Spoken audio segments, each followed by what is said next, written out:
This is nutritionist Rebecca Turner. And all of you around the metro area probably already know her from Good Things. And so Rebecca is an author. She's a registered dietitian, a radio host, a television presenter. She is, and she's also a certified specialist in sports dietetics with the Academy of Nutrition. She graduated from the University of Southern Mississippi and with a degree in nutrition and food systems with extensive broadcast and print media experience, specializing in creating multimedia content on diet and nutrition for the general public and competitive athletes. Rebecca consults on Mississippi Public Broadcasting Healthy Eating Show, Fit to Eat, and the Emmy Award-winning children's show, Ed Said. And she serves as a host of her own statewide talk radio show, Good Things with Rebecca Turner, on Super Talk Mississippi. She is married, and we know that she has two precious little girls. Rebecca, so glad to have you. It's good to be here. And I'm gonna go ahead and say that this is like a real life mom / trying to juggle it all, because my husband got called in to work tonight and he was supposed to be helping with my 8-year-old and my almost 20-month-old. And so if I can get through the next 15 minutes without you seeing my nipple or my daughter screaming, we're probably going to be doing some good, but I'm going to do the best that I can. And also just show you that, you know what, when life throws you lemons as moms, you just roll with it. And for the most part, people are gracious if things don't work out necessarily the way it's supposed to when it comes to moms trying to do it all and sort of be it all. But I'll have to say, listening through all of the health professionals that we've had here tonight, I mean, it resonates so much with me and sort of my own story. Dr. Philippi, I wanted to hug you when you were talking about your postpartum depression, because while I don't necessarily know postpartum depression, I 100% had prepartum depression with this sweet angel. Our family had just decided that it was just going to be a good family of 3. It's not that we didn't necessarily want other children, just life just got in the way and time ticked by. And so when we were going to make sure that that didn't happen with my husband doing the procedures that they do, I came in 2 weeks earlier and in tears because I found out that I was pregnant with her and I was going to be a geriatric pregnancy at the age of 36. And all of the things that we thought life was going to be just came, sort of crushing down. And anyway, and so everybody around me was super happy. My mother was ecstatic because she was getting another grandchild. Even my husband was over the moon, happy that we were pregnant again out of nowhere. And I was the only one that was very angry about the situation. And that was a really hard time for me because I felt so much guilt for having these feelings that I didn't understand. And it wasn't that I didn't want the baby as much as it was just about the pregnancy and all that comes with that. So I say that to say, by now I got over it. I mean, I love her. I'm not sending her back or anything like that. And of course, life just sort of gives you what you need and you would never go back and change it. But I say that, though, because every person's journey is completely different and individualized. And don't assume that you're the only one if you're having a hard time at certain stages. Especially as you move into, and if you choose to be a breastfeeding mother. I've had the gracious privilege of breastfeeding both my girls, the first one through a year, and then now this one, as you can see, we're still in the weaning stage because apparently she's not ready to let go, but may go back and see Dr. Glick. But I do highly recommend, before you tossing in the towel with breastfeeding, even if it's not easy, and it really irritates me when I hear people talk about how natural it's supposed to be and whatever it may be. And I would say, no, breastfeeding's hard and it's a commitment and it's beautiful and it's wonderful and it's doable. And, but it looks different for everybody and there's help out there. And so before you throw in the towel, make sure you take the time to reach out to someone like Dr. Glick or your pediatrician or your OB or somebody you feel comfortable with, and making sure that it's not something just as simple as being reassured or having a second opinion. I will never forget going to Dr. Glick's office with this one around that 4 to 5 month stage. And she's just a tiny tot. I mean, we're rocking it in the 20th percentile for weight. And I was really concerned with that because I had so many people telling me that maybe she needed to be supplemented, or that I needed, just stop breastfeeding, or I mean, all the things that people share with you for good reasons. And Dr. Glick looked at me and I'll never forget it, Dr. Glick, and I've shared this with other people, that you told me, we went through the math and made sure her weight and all that was doing what it was supposed to do over that time. And you told me, she said, we can supplement and you can make her weigh more if that makes you happy, but you can't make her any healthier than she is now because she's already healthy enough. And I thought, as a dietitian, that resonated with me and gave me so much feelings of security and affirmation that, my mommy intuition and what we were doing was on the right track. So I don't think I've ever gotten to thank you that. So I figured today would be a good way to do that. And also lead into what I'm actually here to talk to you about is nutrition with your, what's yours? As I give my daughter probably a sucker. Yeah, the dietitian give their daughter a sucker during a health and wellness presentation. But all that to say is, with the other health professionals telling you that it's very individualized and that every journey looks different, I would say that absolutely too when it comes to your nutrition. And so going off of what Dr. Hood said, that he sees a lot of maybe hypertension that can be extremely, present a lot of complications, as well as diabetes. Those are very individualized cases. But on the nutrition side, we don't do anything differently to treat hypertension in someone who is expecting, or diabetes, than we would someone who's not expecting. The same type of parameters that we would take with making sure your diet is looking to par would be the same that we would do if you weren't pregnant. We don't have the right or the ability to prescribe drugs or do anything like that. So it's just with good old food. The one thing though that I would say that is consistent across the board for prenatal nutrition care would be, number one, as long as it's balanced and it's adequate, then how you get there is completely up to you. You can be vegetarian, you can be carnivore, you can be pescatarian, you can be, all the different realms that maybe fit you, your lifestyle, religious beliefs, whatever it may be. But as long as you're getting a balanced source of nutrition from good sources and you're getting enough nutrients, specific nutrients, then you can go ahead and take that off of your plate about worrying about every single thing that you eat or don't eat or should eat more of. But with that to say, there are a couple of nutrients that are just, we are a little more concerned about, or we're more heightened and sensitive to, for those that are with child, to make sure that you, again, are getting adequate amounts. And first off, that would just be making sure you're getting enough folate or folic acid. I heard Dr. Hood and several talking about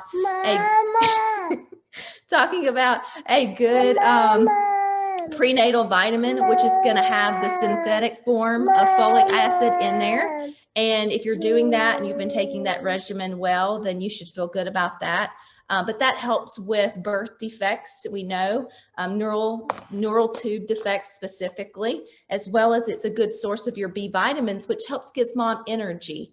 Now, if you think about folate, that's the natural form of folic acid. You can actually get those from fortified cereals, your dark green leafies, as well as dried beans. But the fortified cereals is really the main place that a lot of people get it. And I always like to say that for you to get that folic acid that you need, and also the iron that'll be coming up in just a minute, you actually need to go with maybe non-organic cereal brands.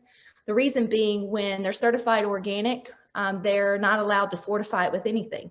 So that's got its place in the realm of nutrition. And if that goes up against your beliefs, just making sure that maybe your prenatal vitamin is meeting your requirements. But if you're a little bit more relaxed in that area, then go for the good old stuff, because the stuff that's fortified is going to be the stuff that has the fortification and certain nutrients that you're going to sort of want.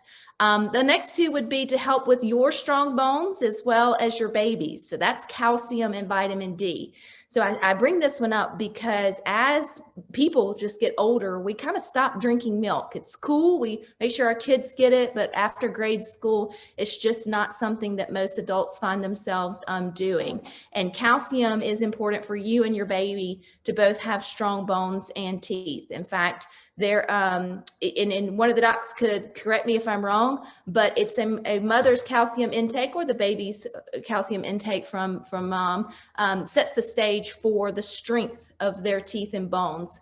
And they can do a lot after they're born to make sure that they don't reduce the strength of their bones and teeth, but you kind of set the foundation for them. And so you want to make sure that you're putting in all of the building blocks for those strong bones and teeth. So I really work with a lot of moms too that maybe don't get calcium from natural sources as much as they want, to maybe just bring back milk with meals, snack on yogurts. You don't have to look at smothering everything in cheese or doing anything like that.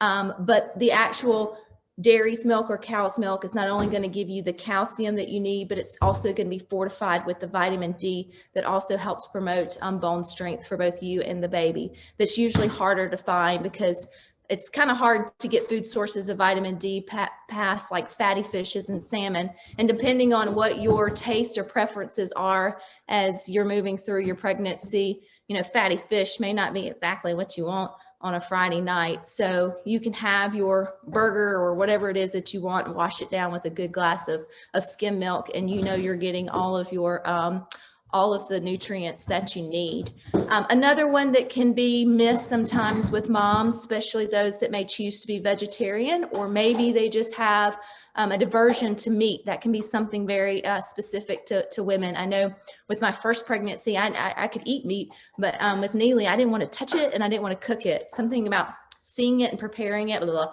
I don't know. It just wasn't for me when I was pregnant. I could eat it after it was cooked, but I didn't want to do the cooking. But making sure that you are getting sufficient amounts of protein through your diet. So proteins are made up of amino acids, which are literally the building blocks for you and babies, bones and muscles and tissues and all the things. So what we know now through science is no matter where you're getting your protein, as long as it's a variety source, then it's good and it's high quality. So you can mix and match from, you know, lean meats, red meats, chickens, fish. You can also get it from beans and vegetarian sources like whole grains.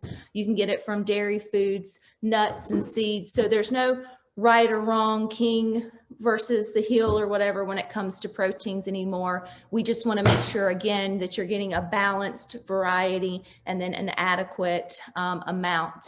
I will say with the next nutrient being iron that you've probably heard your OB talk about, or even your doctor, is important because it can help prevent iron deficiency anemia. Sorry, I'm looking at both sides of my eyes here to make sure someone's not climbing up the pantry walls. And so the importance of iron during your pregnancy is the fact that it helps with oxygen being carried, as well as the fact that we've learned, I think it was Dr. Hood talking about the fact that we need about twice the amount of, double the amount of red blood cells or blood supply, because you're creating a human and everything's expanding, and your blood is your interstate highway and it delivers all your nutrients. So you need more of that. So you're going to need more iron. And usually iron comes from very specific food sources, which are going to be your lean meats like red meat. This would be if someone is worried about iron deficiency anemia, then I would definitely say if you don't have an ethical reason or religious reason not to eat red meat, I would add lean red meats to my weekly menu for sure. And as well as, again, iron is found in our fortified cereals. So when you go fully organic with cereals or breads, you're just not going to have that added benefit of the fortification to it. And there have been some studies that link iron deficiency anemia to also postpartum depression. I don't know how much to that, but I will say anything you can do to make sure you set the stage for being healthy and well postpartum is always a good thing. So making sure your body has all the nutrients that it needs is just one step in the right direction. And the last one that I want to talk about, because I don't want to overwhelm you, you shouldn't have a checklist necessarily with your diet. You should be enjoying this time as you and baby move through your pregnancy and not worried about what everybody says in terms of whether you're carrying two or not. If you have an issue with your food, I'm sure your doctor will be on point with that and can refer you to a registered dietitian. But until then, you just tell your family to stick it where, never mind, you know what I mean, when it comes to making comments or suggestions about how much weight you are or are not gaining. It's water though, and I think this is one that gets kind of overlooked, and it's got an important part to do in your pregnancy as well as when you hopefully choose to lactate or be a breastfeeding mother. And so water during your pregnancy, making sure that you're getting enough, number one, is just going to help keep you hydrated, which can lead to preterm labor. So that's a good thing. Number two, though, it's going to really help with any digestion issues. It can help with heartburn. It can help with constipation. It can also just make you feel fuller whenever maybe you just have the munchies. And so this can also help maybe reduce the amount of other beverages that we tend to go to for comfort that can add extra weight really quickly. And I'm not gonna lie, that's gonna be your sugar sweetened beverages, your sweet teas, your milkshakes, your all of those things that, you know, that just go down quick. And so if we focus on what we need, which is we need good, fresh, clean water, then sometimes it helps deter how much of the other stuff we have time for. And I also know women, as we get into that third trimester, man, we're getting in our exercise by going to the bathroom every feels like 15 minutes, but don't let that stop you from getting in the water that you need just because you don't want to tinkle, because your water at the end is still vitally important. And so too, as you move into hopefully being a breastfeeding mom, the same rules apply for what makes for a healthy pregnancy in terms of food, sets the stage for a great relationship with you and your baby. Plenty of water to help with lactation. Man, I mean, Dr. Glick probably knows this better than I can share, but I mean, pretty much milk, the basis of milk is water. So you need a lot of water to be able to produce a lot of milk, but you also need to be fed to be able to feed a little one. It takes calories to produce milk and to stay self-cared and moving. So lastly, I'll just say with the whole, you know, jumping back to your pre-baby body or any of that nonsense, I would say pump the brakes on that mama. That is the last thing that you need to be worried with, consumed with, or thinking about at least the first probably 2 to 3 months postpartum. You are healing. Hopefully you're figuring out life as a new mom, and you need food to be fueled, not only for breastfeeding, but also for just tackling the days ahead of you. I find that many moms after birth don't eat. They're just simply tired. And so I would say making sure, if nothing else, that you're scheduling meals. They're just as important as napping when the baby naps. You can't be your best self if you're not well nourished. And so getting the baby weight off or worrying about that will all come in due time. If you find yourself, though, going back to your OB at your 6 weeks checkup or whenever that may be, and you do feel like that is something that you want or need to start moving forward with, for the love of all things holy, ask her to refer you to a registered dietitian or reach out for credible help. Because sometimes when moms get on the bandwagon of jumping in to lose weight too fast, too quick, in the wrong ways after baby, then that can really bombard their ability to breastfeed long term. It can also bombard their ability just to be focused on the things that matter and send them down a road that's spiraling that really wasn't necessary, whenever it's probably just takes a few small steps or tweaks or rethinks or just having a bit of boundaries and having a plan of action to get you back to where you feel comfortable with yourself. So all that to say is you have permission to know your body, to feed your body. It needs balanced, adequate nutrition, but it also needs enough. And you also need to give yourself a good old dose of grace. because the weight's going to come and it's supposed to, and the weight's going to go because it will always do so.